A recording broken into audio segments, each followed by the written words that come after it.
Everyone, this is doctor Nimisha from Mahadeva dental care. ఈరోజు మనం route canal treatment గురించి తెలుసుకుందాం. రూట్ కెనాల్ ట్రీట్మెంట్ ఎప్పుడప్పుడు సజెస్ట్ చేస్తామో అది నెక్స్ట్ వీడియోలో చూద్దాం. ఫస్ట్ అయితే ఇప్పుడు రూట్ కెనాల్ ట్రీట్మెంట్ గురించి అసలు ఏం చేస్తామో అనే దాని గురించి తెలుసుకుందాం. రూట్ కెనాల్ ట్రీట్మెంట్లో ఏంటంటే మనము రూట్స్లో ఉన్న పల్ప్నంతా తీసేస్తాం.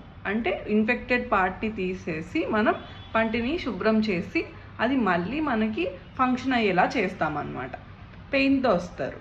ఎప్పుడు మనకి అది పల్ప్లోకి వెళ్ళినప్పుడు పెయిన్ వస్తుంది. సో ఆ పెయిన్ మనం ఫైల్స్ పెట్టి మేము డిఫరెంట్ ఫైల్స్ పెట్టి మేము క్లీనింగ్ అనేది చేస్తామన్నమాట. క్లీన్ అయిన తర్వాత ఏంటంటే అక్కడ మనకి ఒక హాలో ఫామ్ అవుతుంది, అంటే ఒక హోల్ ఫామ్ అవుతుంది. ఆ హోల్ ఫామ్ అవుతే అట్లాగే వదిలేస్తే అక్కడ మళ్ళీ బ్యాక్టీరియా అనేది మళ్ళీ వస్తుంది కదా. సో అందుకని మనము ఫిల్ చేస్తాం అనమాట. రూట్ గట్టపచ అనే మెటీరియల్ ఉంటుంది మా దగ్గర. సో దాంతో మేము ఫిల్ చేస్తాం.